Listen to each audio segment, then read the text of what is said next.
Cumprimento a todos com a gloriosa paz do nosso Senhor Jesus Cristo. Hoje eu estou aqui para mais um dia da campanha, né? Palavras proféticas. Hoje é o sexto dia da campanha. Eu quero ler para você aqui sobre Elias de novo, né? Que é um profeta indiscutível e um que no mundo, e foi ele não conheceu a morte de ser humano, né? Foi levado no roda-moinho para o céu e porque tinha muita comunhão com Deus. Ser profeta é ter comunhão com Deus. Profetizar é você estar na presença de Deus. Você tem que falar o que é de Deus, para que as pessoas sejam abençoadas pela palavra profética que você liberar. Porque o profeta que não é de Deus, a palavra some logo ali, ela não se cumpre, né? E aqui no capítulo 19, nós vamos ver o profeta, né, escondido numa caverna, após ter matado, né, os 450 profetas de Baal e os 400 profetas de Azera no rio, ao fio da espada, depois de invocar o nome do Senhor no altar. Né? E Deus mandou um raio, um fogo, levou o holocausto, lambeu até a água que estava no rego em volta do altar.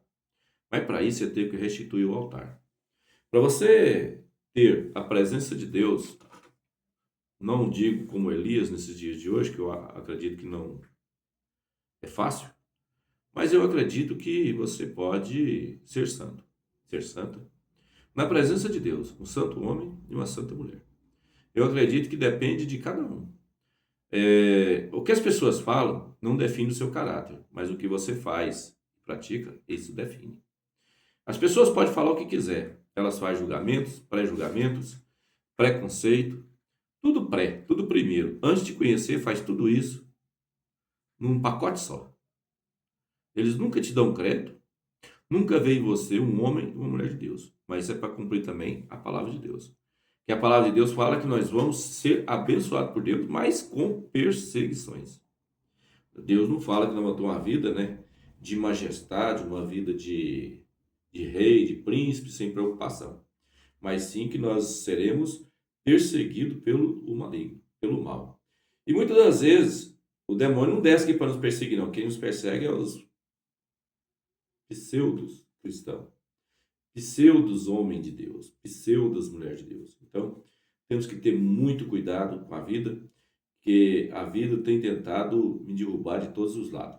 Na vida espiritual, na saúde, as pessoas, bruxaria, macumbaria, feitiçaria, demoniaria, satanazaria, tudo tem tentado me destruir. Sempre foi assim e assim será até a volta de Jesus. Ou que ele venha me arrebatar ou arrebatar você. Nós vamos juntos para a glória de Deus. Amém?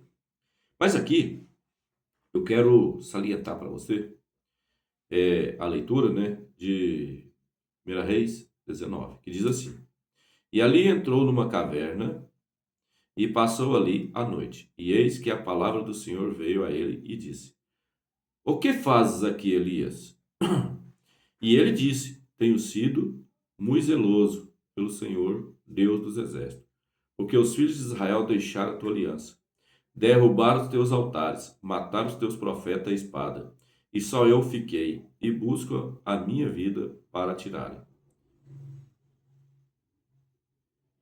E Deus lhe disse: Sai para fora, neste monte, perante o Senhor.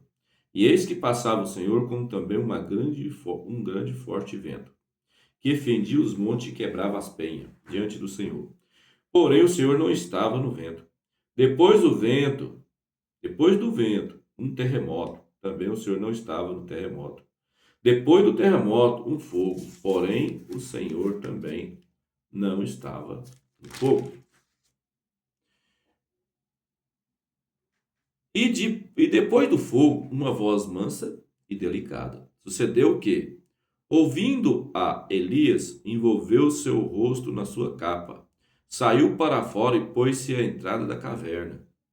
Então veio a ele a voz e dizia: O que fazes aqui, Elias? E ele disse: Eu tenho sido extremo, zeloso pelo Senhor Deus dos exércitos, Porque os filhos de Israel deixaram a tua aliança e derrubaram os teus altares, mataram os teus profetas à espada, e só eu fiquei, e busco a minha vida para me tirarem. E o Senhor lhe disse: Vai, volta pelo teu caminho para o deserto de Damasco. E chegando lá, unge Azael, rei da Síria, sobre a Síria. Também Jeú, filho de Nissim, ungirás, rei de Israel. E também Eliseu, filho de Safate, de Abel Meolá, ungirás profeta em teu lugar. E há de ser que escapar da espada de Azael, matá-lo a Jeú. E o que escapar da espada de Jeú, matá-lo a Eliseu. Nós podemos observar aqui, nessa leitura, que o Deus de Abraão, de Isaac, de Jacó, nosso Deus e Senhor, o Criador e Salvador dos céus e da terra, dos seres humanos, dos homens e mulheres pecadoras, deu o seu Filho unigênito para que todos nele creem não pereça, mas tenha a vida eterna. Nós estamos aqui observando uma característica de um homem chamado Elias. Elias, quando ouviu a voz de Jezabel, ficou com medo. Jezabel criou um decreto no lugar do rei Acabe e disse que naquela tarde a cabeça de Elias estaria numa bandeja. E aí Elias teve medo. Elias teve medo, né? E saiu. Saiu dali, né? Escondeu. Mas eu te pergunto, quem esconde de Deus? Não adianta você ficar na caverna.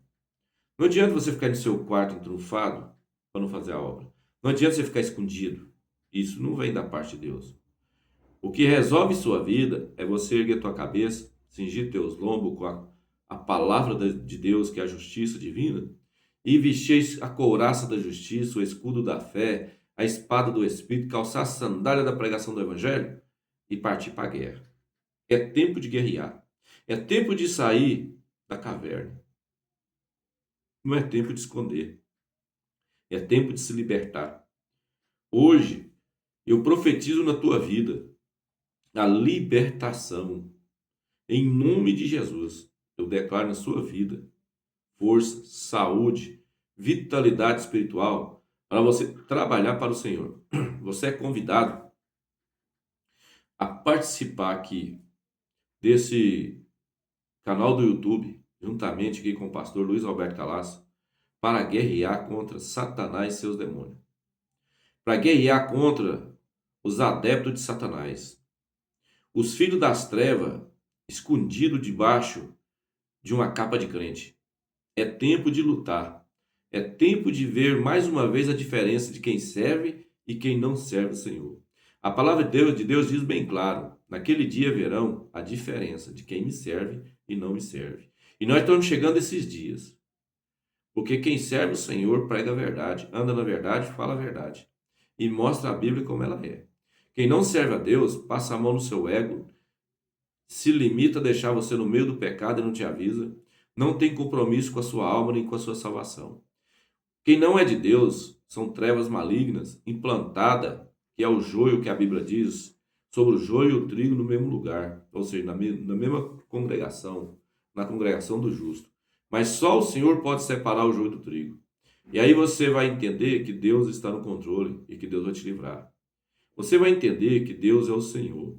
E ali, quando Deus aparece a Elias, ele chama Elias para fora e manda ele descer e ungir 3 pessoas. E as 3 pessoas cumpririam o papel dele no lugar dele, porque Deus estava, sem dizer para Elias, preparando para recolhê-lo da face da terra. O Senhor Jesus te repreenda na tua vida todas as amarrias de Satanás. O Senhor Jesus repreenda na tua vida toda a operação de bruxaria, macumbaria, feitiçaria, palavras distorcidas igual de Jezabel e rei Acabe contra a tua vida. Porque existe muito Jezacabe, muito Israel. Muito israelita ainda. Existe israelita que defende o corpo e o sangue de Jesus com a sua alma, com a sua fé, com a sua oração e função. Mas também existe muito Jezabel e rei Acabe desse mundo para tentar nos destruir, acabar conosco, acabar com a nossa unção e destruir a nossa salvação. Tenhamos em mente a glória de Deus, tenhamos em mente a vontade de Deus, tenhamos em mente o que Deus quer para mim e para você, porque do Senhor é a terra e a sua plenitude, e nada escapa do olhar de Deus. Então hoje fica aqui para você, nessa oração profética, sai do seu casulo, sai da sua caverna, sai, porque em nome de Jesus eu profetizo que você encontrou forças, e as suas forças estão na palavra de Deus, não são do Espírito Santo, em Cristo Jesus. Saia para fora e seja libertado em nome do Pai, do Filho e do Espírito Santo de Deus. A paz do Senhor, a paz do Senhor e a paz do Senhor Jesus Cristo. E tenha um ótimo dia na sua vida de terça-feira. Amém? E a paz do Senhor.